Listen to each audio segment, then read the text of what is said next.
দর্শক, ইস্পাহানি মির্জাপুর চা মুক্তবাগ অনুষ্ঠানে আপনাদের সবাইকে স্বাগত জানাচ্ছি। আপনাদের সাথে আছে আমি মাজরুর আল মতিন। আজকে নির্বাচনের মনোনয়নপত্র জমা দেওয়ার শেষ দিন ছিল, সেটার মধ্য দিয়ে আসলে নির্বাচনের যাত্রাটা একরকম শুরু হয়ে গেল। সে নিয়ে আমরা কথা বলতে চাই। তিনজন সম্মানিত অতিথি থাকছেন আমাদের সাথে। স্টুডিওতে আমাদের সাথে যোগ দিয়েছেন অধ্যাপক ডক্টর আসিফ এম শাহান, তিনি উন্নয়ন অধ্যয়ন বিভাগে অধ্যাপনা করছেন ঢাকা বিশ্ববিদ্যালয়ে। সরাসরি আমাদের সাথে যুক্ত হয়েছেন ডক্টর মির্জা গালিব, তিনি সহকারী অধ্যাপক হাওয়ার্ড বিশ্ববিদ্যালয়, যুক্তরাষ্ট্র। এছাড়াও আমাদের সাথে সরাসরি যোগ দেবেন ব্যারিস্টার মীর মোহাম্মদ হেলাল উদ্দিন, তিনি সহ সাংগঠনিক সম্পাদক বিএনপি। শুরুতেই ডক্টর শাহান, আপনার কাছে আসতে চাই। এনসিপি এবং জামাতের একই জোটে আসা নিয়ে গতকালকে আমরা আলোচনা করছিলাম, এবং এটার ফলে আসলে এনসিপি কি ক্ষতির মুখে পড়তে পারে সেটা আপনি বেশ বিশদভাবে সামাজিক যোগাযোগ মাধ্যমে লিখেছেন। এখন যে অবস্থায় নির্বাচনের সমীকরণটা দাঁড়ালো, তাতে কে আসলে লাভবান হলো দিন শেষে, বিএনপি, জামাত না এনসিপি? না মানে আমরা যদি হচ্ছে গিয়ে যেই সমীকরণের আলোকে দেখি, আমার কাছে অবশ্যই এই ব্যাপারে আমার কোনো সন্দেহ নেই যে বর্তমানে নির্বাচনের যে সেটা আছে সেখানে জামাত অবশ্যই এতে লাভবান হয়েছে, এই ব্যাপারে আমার কোনো সন্দেহ নেই। যেই ঘটনাটা ঘটেছে যে আপনি যদি দেখেন যে তিনটা বিষয়, আমার একটা ভয়ের ব্যাপার আছে। ভয়ের জায়গাটা আমি বলি যে নির্বাচনটা নিয়ে আমার এক্সপেকটেশন যেটা ছিল যে এই নির্বাচনটা হবে হচ্ছে মোর পলিসি লেভেলে, এই অর্থে যে আমি এমপ্লয়মেন্টের আমার প্ল্যান হচ্ছে এইটা আর আমার প্ল্যান হচ্ছে এইটা, সো এই দুই প্ল্যানের একটা তুলনা করার বা এই বিষয়গুলো নিয়ে, যেটা আমরা আনফর্চুনেটলি আমরা কখনো দেখিনি। সো আমার আশা ছিল হচ্ছে যে হয়তো এবার আমি ইকোনমি কীভাবে ঠিক করব, দারিদ্র্য কীভাবে দূর করব, দুর্নীতি নিয়ে আমার প্ল্যানটা কী, এবং এই দুইটা প্ল্যানের হচ্ছে গিয়ে পার্থক্যের জায়গাটা আমার একটা ভয় হচ্ছে যে সেই জিনিসটা আমি দেখতে পারবো কি না। কেন আমি বলি, কারণ আপনি যদি যেই জোটের যে তিনটা এসে দেখেন, যে একটা হচ্ছে জুলাই চার্টার বা রিফর্ম, এবং তারা দাবি করছেন যে এই ব্যাপারে বিএনপির সাথে তাদের একটা বড় ধরনের পার্থক্য আছে, এবং তারপরে তারা বলছেন হচ্ছে বিচার, এবং আরেকটা তারপরে হচ্ছে গিয়ে তাদের শেষ পয়েন্টটা হচ্ছে আধিপত্যবাদ বিরোধিতা। একটা যেটা চান্স আছে যে এই তিনটা অ্যাঙ্গেলেই তারা বিএনপিকে অ্যাটাক করার চেষ্টা করবেন। বিএনপিকে ইন্ডিয়া যথেষ্ট না এরকম একটা ইস্যু হবে, এবং তারপরে হচ্ছে এন্টি রিফর্ম, এবং একই সাথে হচ্ছে আওয়ামী লীগকে রিহেবিলিটেট করার চেষ্টা করবে, এরকম একটা জায়গায় আলোচনাটা চলে যাওয়ার পসিবিলিটি আছে। মানে এটা শুধুমাত্র পার্থক্যের জায়গা না, এটাকে ওই জায়গায় নিয়ে যাওয়ার। যদি এরকম হয় তো অফকোর্স বিএনপি এটার একটা রিটেলিয়েট করবে, সেও এটার একটা উত্তর দিবে। আবারও আমরা হচ্ছে সেই বিভাজন, আইডেন্টিটি পলিটিক্স, সেই জায়গাটায় চলে যাব। এইটা হচ্ছে আমার একটা ভয়ের জায়গা, এবং যদি সেইটা হয় তাহলে নির্বাচনে আমার এই পলিসির যুদ্ধ বা আইডিয়ার যুদ্ধ বা কিভাবে আমরা সামনের দিকে আগাবো সেটার কোনো ধরনের সম্ভাবনা আমি দেখছি না। এবং আমার কাছে যেটা মনে হয় যে এই পুরো জিনিসটা আপনি যদি ভোটের হিসাবেও দেখেন, সো ভোটের হিসাবে থেকে to be very honest with you, আমার ঠিক মনে হয় না যে এনসিপি এই জোটে যোগ দেওয়ার কারণে জামাত খুব বাড়তি কোনো সুবিধা পাচ্ছে। বরং জামাতের জন্য বাকি যে 7টা ইসলামী দল আছে, তাদের বেশ কয়েকটা দলের আমরা জানি যে বেশ কয়েকটা জায়গায় তাদের একটা ভোট ব্যাংকের মতো আছে, সেইটা জামাতের জন্য গুরুত্বপূর্ণ। কিন্তু এনসিপি জামাতকে দুটো জিনিস দিতে পারত বা পারে এখন। একটা হচ্ছে জুলাই নিয়ে যে ক্রেডিট ক্লেমিংয়ের যে ব্যাপারটা আছে, সেইখানে হচ্ছে গিয়ে আমরা একটা জোটের মতো দেখতে পারি, এবং জুলাইয়ের ওনারশিপ নেওয়ার একটা জায়গা দেখতে পারি, যেটা আমাদের লেজিটিমেসি বাড়ানোর ক্ষেত্রে খুব গুরুত্বপূর্ণ ভূমিকা পালন করবে। সেকেন্ড যে জিনিসটা, আমরা অনেক ক্ষেত্রেই জামাতের পলিসি প্ল্যানের জায়গায় আমরা জামাতের কাছ থেকে খুব বেশি কিছু আমরা পাইনি অনেক সময়, বরং অনেক সময় প্ল্যান বা প্রোগ্রামগুলো এক্সপ্লেইন করতে গিয়ে নেতারা এমন অনেক ব্লান্ডার করে ফেলেছেন যেটা হয়তো ভোটের মাঠে তাদের জন্য ক্ষতির কারণ হলেও হতে পারত। সেই জায়গা থেকে এনসিপির আইডিয়াগুলোকে, আমি জানি না যে এটা কি জোটবদ্ধভাবে একটা ম্যানিফেস্টো হবে নাকি আলাদা আলাদাভাবে হবে। একটা কথা শোনা যাচ্ছে যে ওই এনসিপির 24 দফাকে ভিত্তি করেই হয়তো কাজ হবে। তাহলে সেই ক্ষেত্রে আপনি রেডিমেড একটা জিনিস আপনি হচ্ছে গিয়ে পেয়ে যাচ্ছেন, যেটা আপনার আইডিয়াল লড়াইতেও হেল্প করতে পারে যদি আপনি ওই জায়গায় যেতে চান। সো এইসব কিছু মিলে আমার কাছে অফকোর্স এটা জামাতের জন্য সুবিধাজনক। এনসিপির জন্য আমি এখনও পর্যন্ত এখানে সুবিধার কিছু দেখছি না, বরং এনসিপির আমি অনেক কিছু হারানোর দেখছি। কি হারাচ্ছে এনসিপি? দেখুন, প্রথম কথা যে আপনি ইনোভেশনের একটা সার্ভের উপর কিছুদিন আগে একটা আলোচনা হয়েছে, সেটা যদি আপনি দেখেন যে এনসিপির ভোটারদেরকে যখন জিজ্ঞেস করা হয়েছে, প্রথম কথা এনসিপির ভোটের সংখ্যা কিন্তু খুব বেশি কিছু না। সর্বনিম্ন যে জরিপগুলো 2%, সর্বোচ্চ 6% পর্যন্ত আমরা দেখেছি। এর মধ্যেই হচ্ছে এনসিপির ভোট ঘোরাঘুরি করছে। এখন এই 2 থেকে 6%-এর মধ্যে ইনোভেশনের যেই লাস্ট অক্টোবরের দিকে যে সার্ভেটা করেছিল সেখানে যখন এনসিপির যারা ভোটার তাদেরকে যখন জিজ্ঞেস করা হয়েছে তাদের সেকেন্ড চয়েসকে, সেইখানে জামাত এসেছে খুব সম্ভবত 35%-এর মতো, বিএনপি এসেছে 31%-এর মতো। এনসিপির ভোটারদেরকে যখন জিজ্ঞেস করা হয়েছে কোন দলকে আপনি কখনোই ভোট দিবেন না, সেখানে জামাত পেয়েছে 46%-এর মতো, বিএনপি পেয়েছে 41%-এর মতো। তার মানে হচ্ছে যে এনসিপির যে কোর বেস সেটা যত সামান্যই হোক না কেন, এর মধ্যে একটা বিশাল অংশ আছে যারা এই দুই দলের কোনোটাকেই চান না, তারা একটা তৃতীয় ধারার মতো এসেছেন। তাহলে এটা খুব পসিবিলিটি আছে যে আপনার যে কোর ভোট বেস সেটা 2% থেকে 6%ই হোক, এই হিসাবগুলো যদি আমি আমলে নেই, আনডিসাইডেড ভোটারগুলোকে বাদ দিয়ে, তাহলে হচ্ছে কি মানে এনসিপির ভোট অর্ধেক হয়ে যাওয়ার একটা পসিবিলিটি আছে। এখন এনসিপি যখন নির্বাচনে লড়বে 30টা আসনে, তার ভোট বেস যেটা, তার ভোট বেসের অর্ধেক সে লুজ করছে, তাকে সম্পূর্ণ ডিপেন্ড করতে হচ্ছে জামাত ইসলামের উপরে জেতার জন্য। সে যদি জেতেও তার অর্গানাইজেশনাল স্ট্রেংথ হয়নি, জামাতের অর্গানাইজেশনের উপর নির্ভর করে, জামাতের ভোটের উপরে, জামাতের ফাইন্যান্সিয়াল ক্যাপাসিটির উপরে, তাহলে এই দলটা হচ্ছে গিয়ে আসলে কিভাবে ভবিষ্যতে তার জায়গাটা করে নেবে সেটা পরিষ্কার না। আরেকটা জিনিস আছে আইডিওলজি, সেটা নিয়ে আমি পরে কথা বলছি। এই মধ্যে জানিয়ে রাখি, মীর মোহাম্মদ হেলাল উদ্দিন আমাদের সাথে যুক্ত হয়েছেন। স্বাগত আপনাকে আমাদের এই অনুষ্ঠানে। আপনার কাছে আসবো এরপরে। আপনাকে ধন্যবাদ। ডক্টর মির্জা গালিবের কাছে ফাঁকে আসতে চাই।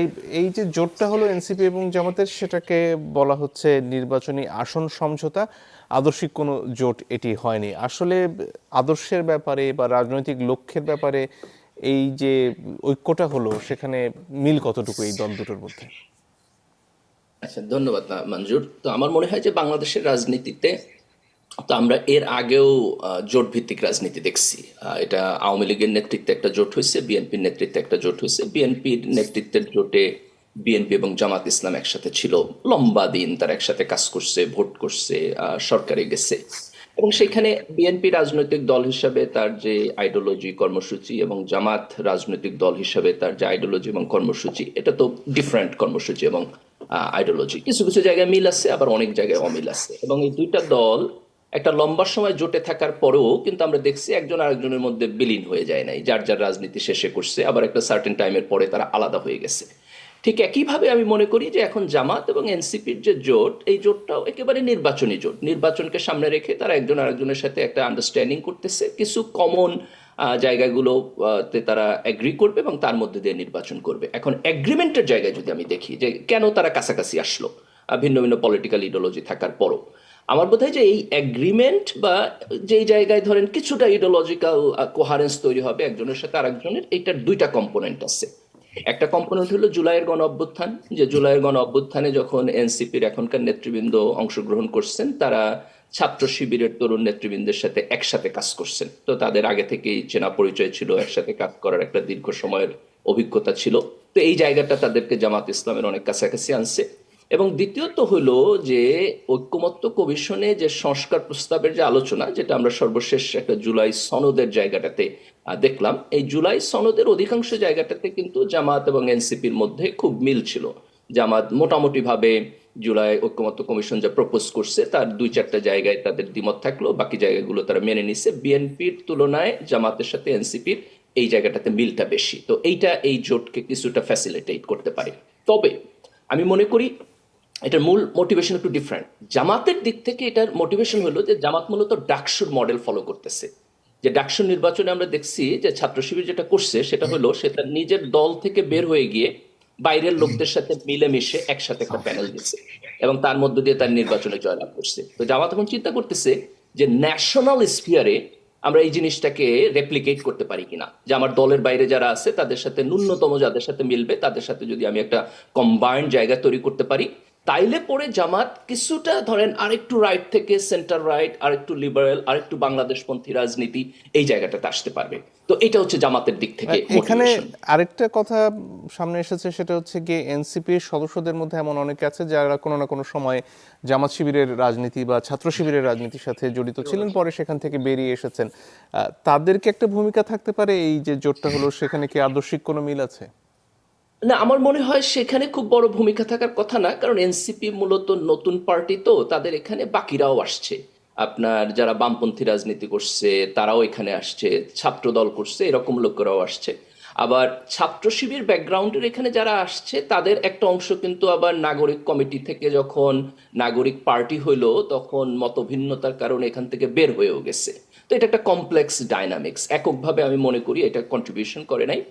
এনসিপির দিক থেকে যেটা কন্ট্রিবিউশন করছে আমার কাছে মনে হয় সেটা হলো যে দিনের শেষে এনসিপির ভোট আপনার 2 থেকে 4%, শাহান ভাই যেটা বলতেছিল। তো আপনি তো 3-4% ভোট নিয়ে আসলে নির্বাচনী রাজনীতিতে খুব ভালো কিছু করতে পারবেন না। যদি না করতে পারেন তখন আপনার সামনে অপশন হলো দুইটা। একটা হলো যে আপনি ওকে নির্বাচনে হারবেন কিন্তু আপনি একটু দীর্ঘমেয়াদে রাজনীতি করবেন, আর আরেকটা হলো যে আপনি নির্বাচনকে সামনে রেখে আপনি সার্ভাইভ করার চেষ্টা করবেন। তো আমার কাছে মনে হয়েছে যে এনসিপি একটা নতুন দল, খুব ইয়াং পিপলটা এটা নেতৃত্ব দিচ্ছে, তাদের জন্য এই লং শট রাজনীতি করাটা অত্যন্ত কঠিন। এটা তারা ওভার দ্য টাইম রিয়েলাইজ করছে, যেই কারণে তারা জোটের মধ্যে একটা সাইড এখন বেছে নিচ্ছে। জি। এটা এনসিপির দিক থেকে আমার মোটিভেশন মনে হয়। আর জামাতের দিক থেকে মোটিভেশন হলো তারা ডাকসু মডেল ফলো করতেছে। জি, ধন্যবাদ। জনাব হেলাল উদ্দিন, আপনার কাছে এ পর্যায়ে আসতে চাই। বিভিন্ন ক্ষেত্রে যেটা দেখা যাচ্ছে, বিদ্রোহী প্রার্থীরা মাঠে থেকে যাচ্ছেন অনেকে। এর মধ্যে খুবই আলোচিত নাম রুমিন ফারহানা, তিনি দাঁড়াচ্ছেন যেখানে আসলে জোটের প্রার্থীকে বিএনপির তরফ থেকে আসন ছেড়ে দেওয়ার কথা। সব মিলিয়ে এই যে বিদ্রোহী প্রার্থী বা জোটের প্রার্থীদের যথেষ্ট সুযোগ করে দেয়া, বা অনেকে যারা নিজেদের প্রতীকে করছেন ধানের শীষের বাইরে গিয়ে, তাদের আসলে হালটা কি হবে নির্বাচনে? ধন্যবাদ। যেটা আপনি বলছেন আসলে বাংলাদেশে এখনো স্বতন্ত্র প্রার্থী হয়ে আহ, প্রতীকের বিরুদ্ধে গিয়ে নির্বাচন জয় করাটা এখনো আমি মনে করি একটা চ্যালেঞ্জের ব্যাপার। বিশেষ করে যা আমরা বিএনপি থেকে যাদেরকে আমরা জোটের যে আমাদের শরিক দল যারা আছেন, কেউ হয়তো আমাদের দলের প্রতীকে নির্বাচন করছেন অথবা নিজের প্রতীকে নির্বাচন করছেন। কিছু কিছু জায়গায় আমাদের হয়তো মনোনয়ন প্রত্যাশীরা স্বতন্ত্র নির্বাচন করতে চাচ্ছেন।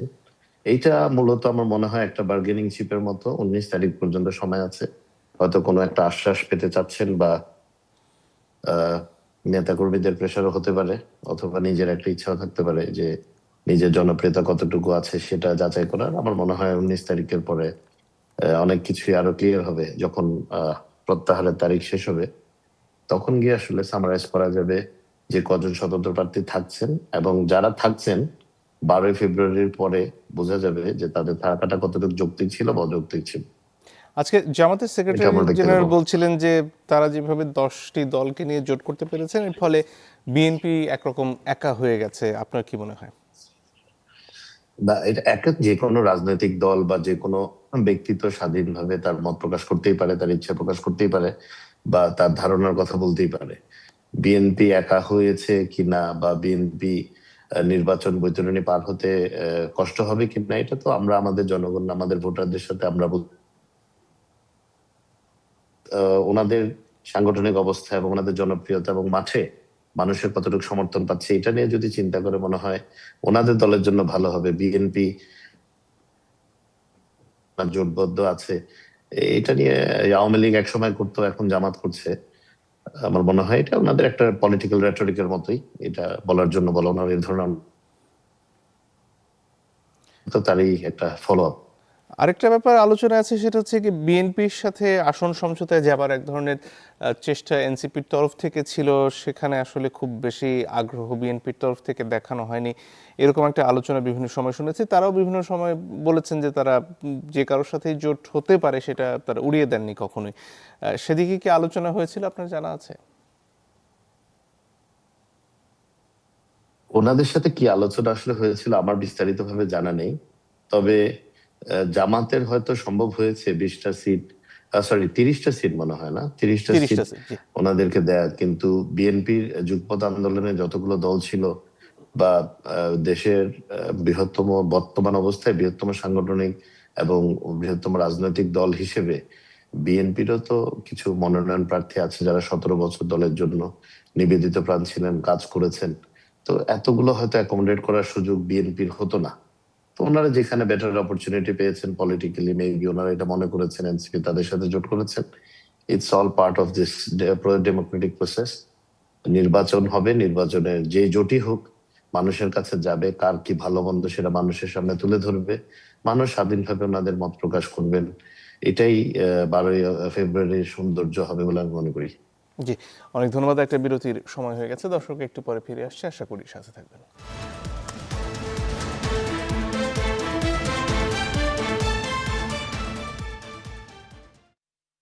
দর্শক, আপনারা দেখছেন ইস্পাহানি মির্জাপুর চা মুক্তবাগ। ফিরে আসবো মীর হেলাল উদ্দিন আপনার কাছে আবারও। এই যে পরিস্থিতি যেখানে আসলে নানান ধরনের জোটের রাজনীতির হিসেব চলছে, সেখানে তারেক রহমান অবশেষে দেশেও ফিরেছেন।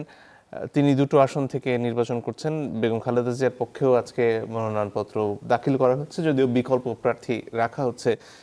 আসলে ভোটের মাঠে আপনারা যখন যাচ্ছেন, বিভিন্ন ধরনের হিসেব নিকেশ, জুলাইয়ের কৃতিত্ব কাদের হাতে যাচ্ছে সেই হিসেব যখন আসে, এই এনসিপি জামাত ভোট হয়ে যাবার ফলে কি আসলে জুলাইয়ের কৃতিত্ব অনেকটা তারা দাবি করতে পারছেন এর মধ্য দিয়ে?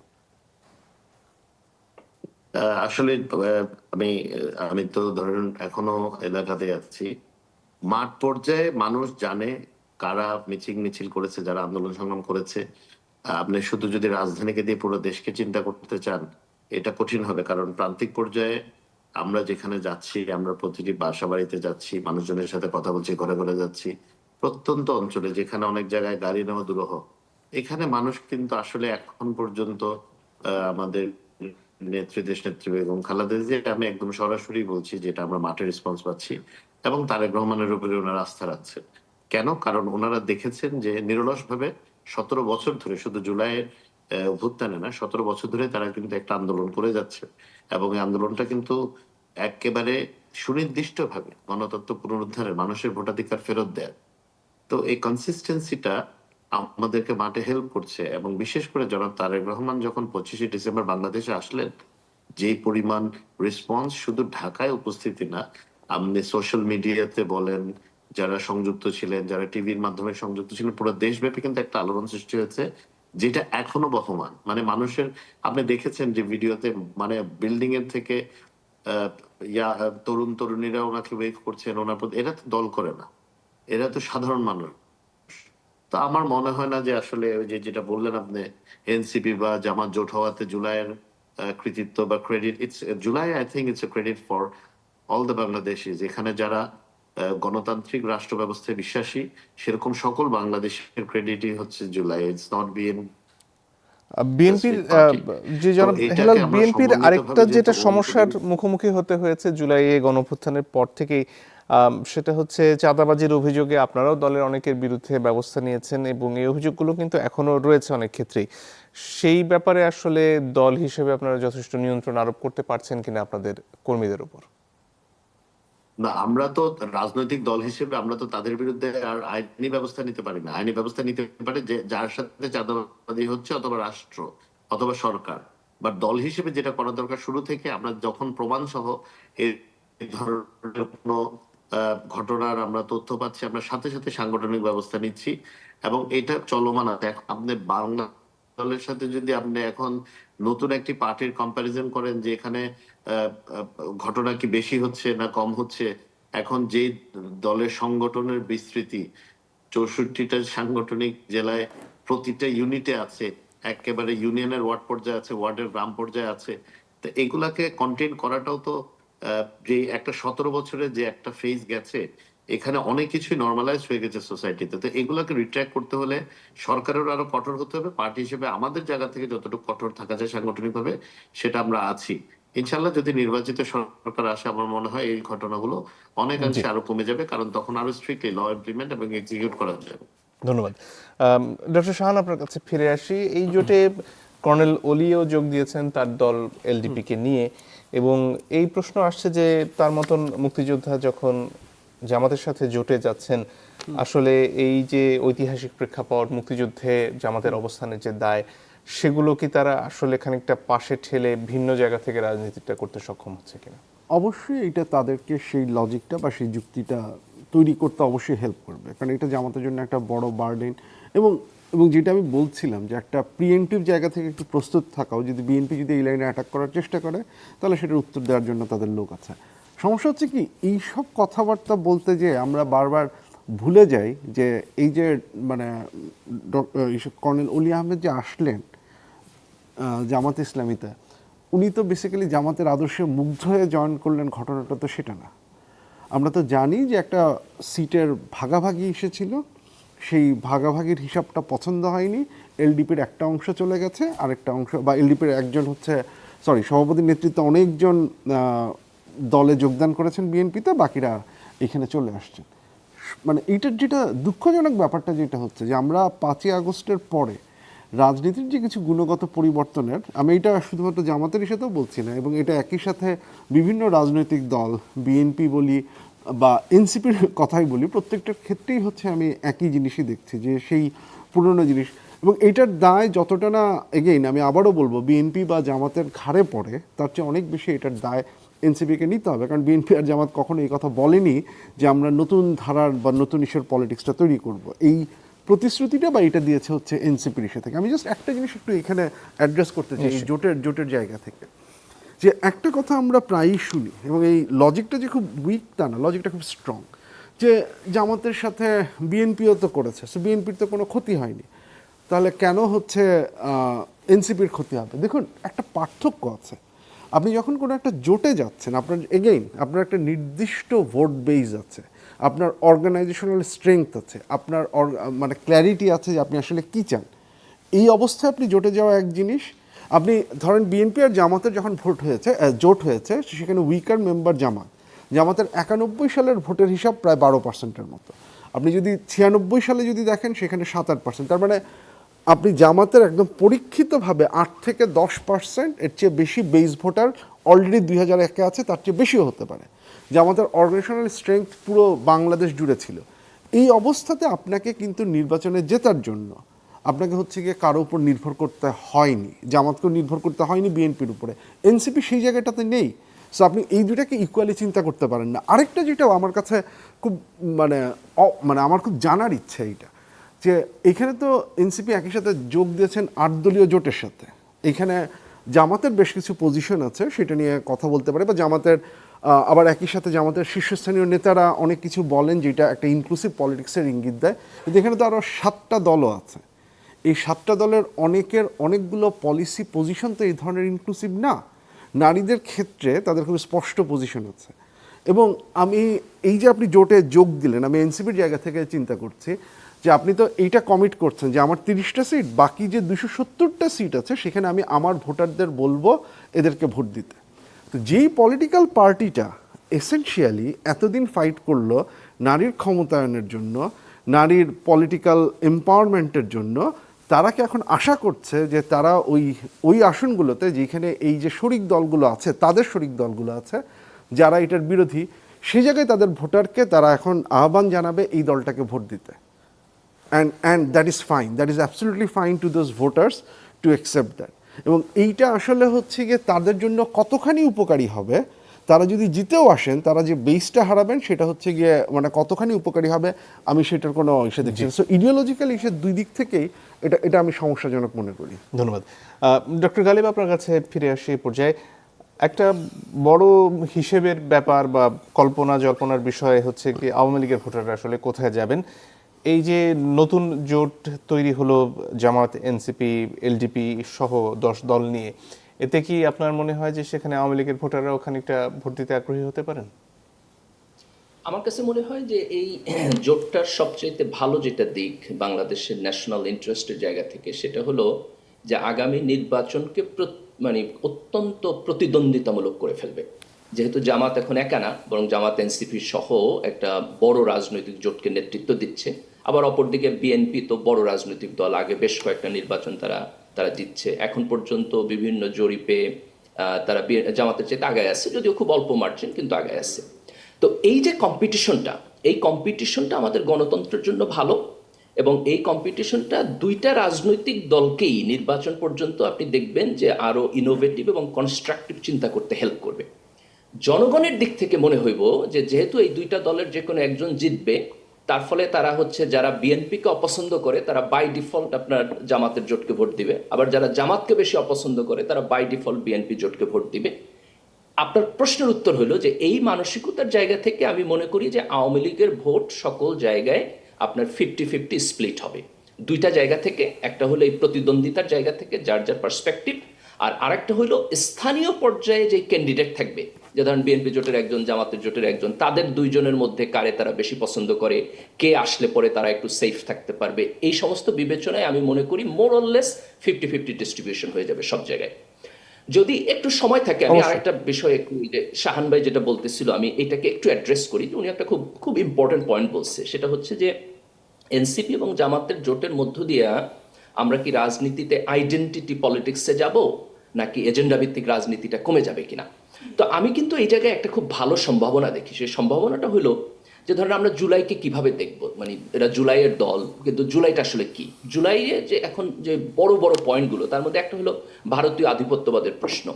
এটা কিন্তু আমাদের ফরেন পলিসির ইস্যু, কাজে আমরা খুব ইজিলি কিন্তু এটা ফরেন পলিসির ডিবেটে পরিণত করতে পারি।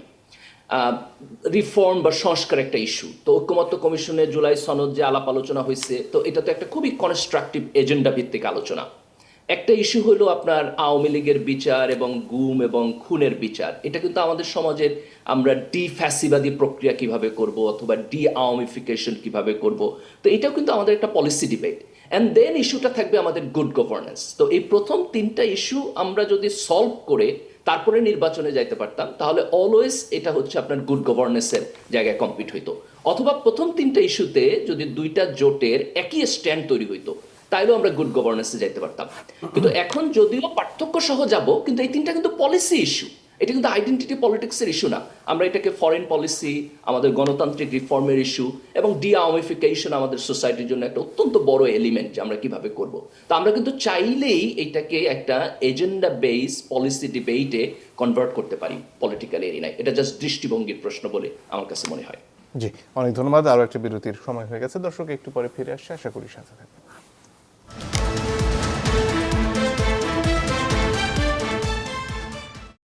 দর্শক, আপনারা দেখছেন ইস্পাহানি মির্জাপুর চা মুক্তবাক। আমরা ফিরে আসবো ব্যারিস্টার হেলালউদ্দিন আপনার কাছে। গতকালকে একটি সংবাদে দেখছিলাম জাতীয় পার্টির নেতা জিএম কাদের, তিনি বলছিলেন যে এই মুহূর্তে জোটের সম্ভাবনা না থাকলেও তারা বিএনপির সাথে আসন সমঝোতা করতে আগ্রহী। জাতীয় পার্টির ব্যাপারে বিএনপির অবস্থানটা কি, বা সেই ধরনের কোনো আলোচনা হচ্ছে কিনা?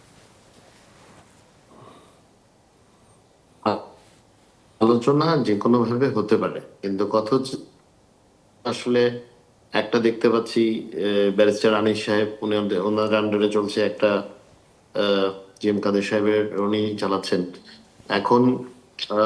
যদি টু বি ফেয়ার, যদি আমরা 2018 ইলেকশনের কথা চিন্তা করি, জিএম কাদের সাহেব কিন্তু ইলেকশনে না যাওয়ার পক্ষে ছিলেন। তো অন প্রিন্সিপাল গ্রাউন্ড পরে he was forced to do it, and mister ওই যে তখনকার মনে হয় কো-চেয়ারম্যান ব্যারিস্টার আনিস সাহেবই এটাকে পার্সু করে তখন আওয়ামী লীগের সাথে নির্বাচনে নিয়ে গেলেন। তো এখন যারা আমার আমার party position, party of course clear করবে, but as a political activist আমার পজিশন হচ্ছে যারা ফ্যাসিস্ট রেজিম, তো অবশ্যই আওয়ামী লীগ তো অবশ্যই, বাট তাদেরকে যারা অ্যাসিস্ট করেছে তাদেরকেও কিন্তু as a punishment, as a deterrent, যাতে ফিউচারে এরকম কেউ না করে, তাদেরকে এই ইলেকট্রাল প্রসেস থেকে বাইরে রাখা উচিত। কারণ তারা প্রত্যেকটা সরকারের আমলেই এই ধরনের একটা রোল প্লে করে তারা innocent or victim, they play the innocent of the victim, and they again try to take advantage of the situation. তো পার্সোনালি মাই ওপিনিয়ন ইজ, যারা আওয়ামী লীগকে এইসব অপকর্মে সহায়তা করেছে, জুলাই অভ্যুত্থানের গণ অভ্যুত্থানে যারা প্রকাশ্যে আওয়ামী লীগের পক্ষ নিয়েছে, ছাত্র জনতার বিরুদ্ধে দাঁড়িয়েছে, এই ধরনের কেউই যে একটা সরকারের এবং নির্বাচন কমিশনের দায়িত্বের মধ্যেও পড়ে। শুধুমাত্র রাজনৈতিক দলগুলোর উপর এগুলো ছেড়ে দিলে হবে না। ওনারা একদিকে বলবে যে we want a democratic society where everything is green and beautiful, আবার আরেকদিকে ওনারা they will be patronizing this sort of people, so it's contradictory. তো আমার মনে হয় সরকার এবং ইলেকশন কমিশন এই ব্যাপারে ওনাদের পজিশনটা একটু ক্লিয়ার করা দরকার। রাজনৈতিক দলগুলোর ইচ্ছে অনিচ্ছে তো সরকার বা নির্বাচন কমিশন এখন চলছে না, সরকারের নিজের ইচ্ছেই চলছে। তো ওনাদের এই জায়গাটাগুলা আসলে পরিষ্কার করা দরকার যে জুলাই অভ্যুত্থানে যারা হত্যা মামলার আসামি, তারা কিভাবে এখন নির্বাচনের প্রার্থী হচ্ছে, এই জিনিসগুলো আসলে এবং এর ফিজিটিভ হিসেবে পাশাপাশি তারা। জনাব হেলাল, নিরাপত্তা একটা বড় সমস্যা। 24 তারিখে একজনকে ককটেল ছুড়ে হত্যা করা হলো। আজকে সকালেও রেল লাইনের পাত খুলে নেওয়া হয়েছে, সেখানে একটি রেলগাড়ি লাইনচ্যুত হয়েছে। আসলে আপনাদের স্থানীয় পর্যায়ে আপনারা কেমন দেখছেন, নিরাপত্তার ব্যাপারে আসলে যথেষ্ট ব্যবস্থা সরকার নিচ্ছে কিনা? না, এখানে যেটা যেটা আমি আশঙ্কা করছি, দেখেন এখনো তো সবকিছু ফাইনাল হয়নি। 3 তারিখ সম্ভবত আমাদের চট্টগ্রামের 3 তারিখ কিছু যাচাই বাছাই শেষ হবে, 4 তারিখ মনে হয় বাকি সব। তো এই জায়গার পরে যখন এইসব বিতর্কিত মানুষজন মাঠে নামার চেষ্টা করবে, তখন কিন্তু আবার একটা মবের সৃষ্টি হবে। কারণ মানুষ কিন্তু মেনে নিবে না যে স্থানীয়ভাবে যে মানুষটা জানে এই লোকটা আমাদের বিরুদ্ধে ছিল, আমাদেরকে গ্রেফতার করিয়েছে, আমাদের উপর হামলা করিয়েছে, এবং সে আবার এখন নির্বাচনের মাঠে আসতে চাচ্ছে যে কোনো ছদ্মবেশ। তখন এই এই জায়গাটাতে কিন্তু সরকারের এটাও মাথায় রাখা দরকার যে ওই সিচুয়েশনটাতে how will they deal with this. আর দেশের overall law and order situation দেখেন, ইনভেস্টিগেটিভ জার্নালিজমে যতটুকু সাংবাদিকরা বলে দিচ্ছে, সরকারের ওই জায়গায় পৌঁছাতে কিন্তু এখনো 2 সপ্তাহের মতো সময় লাগছে। তো আমার মনে হয় এই জায়গাতে একটু নজর দেওয়া দরকার। Law and order situation must be in line. They have to try harder to make. It's not only the responsibility of the political parties participating, of course. Political parties গুলো সরকারকে সর্বাত্মক সহযোগিতা করার চেষ্টা করতে পারে, জি। বাট সরকারের এই ব্যাপারে আরো সচেতন হওয়া উচিত। এখন যেহেতু নির্বাচনকালীন সময়, নির্বাচন কমিশনারও এই ব্যাপারে আরো প্রোঅ্যাক্টিভ ভূমিকা রাখা উচিত বলে আমি মনে করি। জি, ধন্যবাদ। ডক্টর গালিব, যদি আর কিছু যোগ করার থাকে। এখানে আমি বলবো যে নির্বাচনের আগে আইন শৃঙ্খলা পরিস্থিতির তো আরেকটু উন্নতি আমাদের দেখা উচিত ছিল, এটা সরকারের দিক থেকে অত্যন্ত ব্যর্থতা। এখানে কিন্তু একটা বড় ফ্যাক্টর বিএনপি নিজেই অ্যাজ এ পলিটিক্যাল পার্টি, যেটা হেলাল ভাই এর আগে বলতেছিলেন যে বিএনপি একটা বড় দল, একেবারে প্রত্যেক উপশাখা গ্রামে তাদের কমিটি আছে, এবং তার ফলে তাদের আভ্যন্তরীণ যে সংঘাত আমরা দেখছি, চাঁদাবাজি সন্ত্রাসে তাদের যে পার্টিসিপেশন, এটা দল হিসেবে ওনারা কন্ট্রোল করতে পারতেছেন না, এবং ওনারা বিভিন্ন সময় সরকারকে দোষ দিচ্ছেন যে সরকার কেন ওইখানে টেক কেয়ার করতেছে না, এটা আইন শৃঙ্খলার ইস্যু। তো দ্যাট বেক্স দ্য কোশ্চেন যে তাহলে নির্বাচনের আগে বিএনপি যদি একটা অ্যাগ্রেসিভ পলিটিক্যাল পার্টি হয়ে ওঠে, এবং আমরা আগে যেভাবে দেখছি যে বিভিন্নভাবে আপনার ভায়োলেন্স এবং সন্ত্রাস ব্যবহার করে নির্বাচনে জেতার চেষ্টা করে লোকালি, এটা অনেক সময় আপনার ক্যান্ডিডেটের নিজের কন্ট্রোলের মধ্যেও থাকবে না, তাহলে এই প্রশ্নের উত্তর কি? তা আমার বোধ হয় নির্বাচন কমিশন এবং সরকারকে এই ব্যাপারে অত্যন্ত শক্তিশালী হতে হবে। হেলাল ভাই একটা শব্দ খুব সুন্দর ইউজ করছেন যে ডেটারেন্ট, যে এখানে আমাদের একটা এক্সাম্পল তৈরি করতে হবে। তা আমার বোধ হয় যে নির্বাচনের একেবারে শুরু থেকে যদি নির্বাচন কমিশন ভায়োলেন্সের এগেনস্টে জিরো টলারেন্স শো না করে, তাহলে কিন্তু আমরা একটা ভালো নির্বাচন যেটার জন্য অপেক্ষা করতেছি এটা আমরা পারবো না। তো এটা নির্বাচন কমিশন এবং সরকারের প্রায়োরিটি নাম্বার 1 হওয়া উচিত। জি, ডক্টর শাহান, যদি আর কিছু যোগ করার থাকে। হ্যাঁ, আমি জাস্ট একটু এবং আগের কথার সাথে টেনি, আমার কাছে মনে হয় যে এই ব্যাপারে আমাদের তিনজনের কারোরই মনে হয় কোনো দ্বিমত নেই যে বর্তমান সরকারের আমরা যে পারফরমেন্স দেখছি সেটাকে আমাদের আসলে কারোরই খুব অ্যাকসেপ্ট করার বা অ্যাপ্লোড করার কোনো কারণ নেই। কারণ সেটা যদি হতো তাহলে আসলে এই ধরনের কোনো কনসার্নগুলো থাকতো না। এবং এই যে ব্যাপারগুলো বলা হলো যে পলিটিক্যাল পার্টিগুলো অ্যাগ্রেসিভ হয়ে যাবে কিনা, এবং অ্যাগ্রেসিভ হলে সেটা যে ধরনের কনফ্লিক্ট তৈরি করবে সেইটা তৈরি করা, সেইটাকে নিয়ন্ত্রণ করার ক্ষমতা থাকবে কিনা, সেই প্রশ্নটা কিন্তু বারবারই থেকে যায়। আমি জাস্ট খুব সংক্ষেপে, যেমন গালিব ভাই খুব গুরুত্বপূর্ণ একটা কথা বলেছেন যে ওই যে আমরা যে একটু আগে বলছিলাম যে এই 3টা ইস্যু, দেখেন এই যে এখানে প্রত্যেকটা পলিটিক্যাল পার্টির দায়িত্বশীল ভূমিকার একটা দরকার। যেমন যেটা বললেন গালিব ভাই যে ফরেন পলিসি নিয়ে এটা একটা গুরুত্বপূর্ণ আলোচনা হতে পারে। আবার দেখেন সেই সেম জিনিসটাকে আপনি এন্টি ইন্ডিয়া, এই পলিটিক্যাল পার্টি হচ্ছে প্রো ইন্ডিয়ান, সে এইরকম কোনো একটা কিছু করেছে, এরকম একটা জায়গায় আপনি আলোচনাটা নিতে পারেন। আপনি একটা ইস্যু যে আধিপত্যবাদের বিরুদ্ধে, এটাকে আপনি রেটরিক হিসেবে ইউজ করে আরেকটা পলিটিক্যাল পার্টিকে অ্যাগ্রেসিভ হতে সাহায্য করতে পারেন, যেটা কনফ্লিক্ট করে দিতে পারে, অথবা আপনি এখানে ফরেন পলিসি নিয়ে একটা কনস্ট্রাকটিভ আলাপ আলোচনা করতে পারেন। আওয়ামী লীগের যে কোয়েশ্চেনটা, সেটা এগেন একটা পলিসি হিসেবে এটা রিহ্যাবিলিটেট করা হবে কিনা, ট্রুথ অ্যান্ড রিকনসিলিয়েশনের মধ্যে দিয়ে যাবো কিনা, সেই জায়গা থেকে আমরা আলোচনা করতে পারি। অথবা এটাকে ইউজ করে ও হচ্ছে ফ্যাসিবাদের দোসর, ও হচ্ছে এই কাজ করেছে, সেটা নিয়ে ভিলিফাই করে আবার আমরা কনফ্লিক্টের মধ্যে যেতে পারি।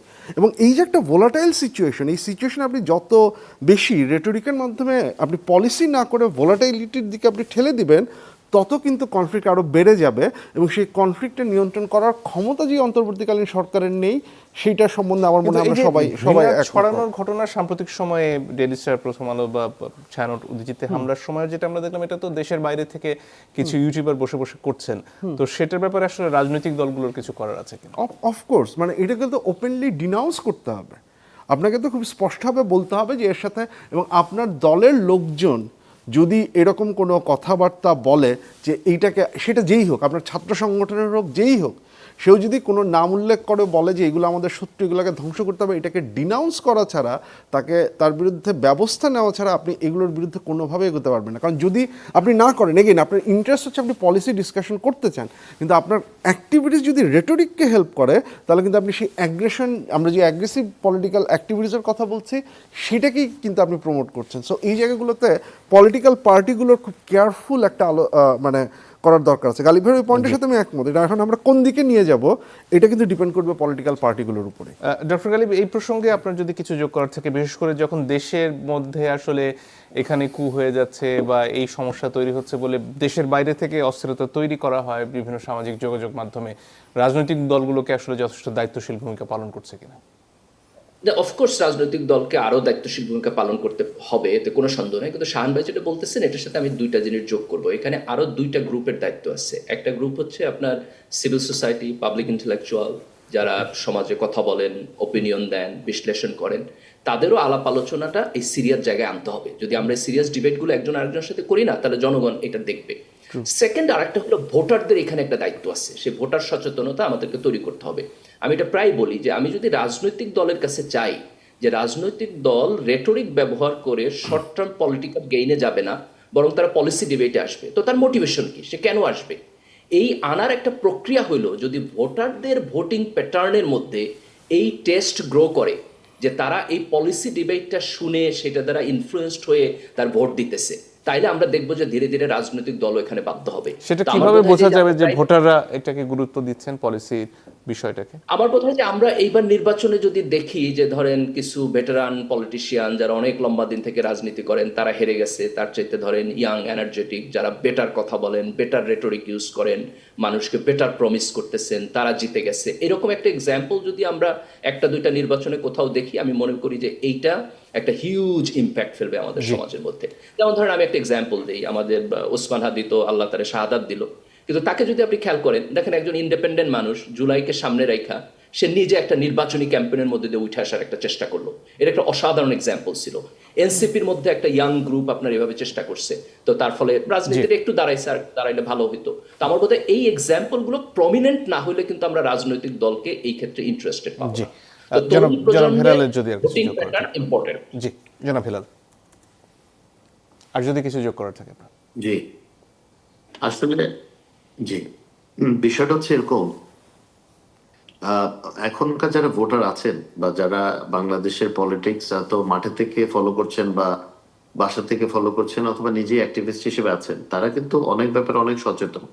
কিন্তু সমস্যাটা হচ্ছে এই যে যারা আপনি যেটা বললেন যে ভার্চুয়ালি যারা এই ধরনের ইনস্টিগেশনটা করছে এবং এটা প্রকাশ্যে করছে, এটার ব্যাপারে আসলে আমাদের কান্ট্রিম্যান আমাদের মনে হয় সকলকে ঐক্যবদ্ধভাবে এটাকে শান ভাই প্লিজ কারেক্টলি মানে ইউজ দ্য ওয়ার্ড ডিনাউন্স করা দরকার। দেখেন আমাদের দেশে এটা সাফার,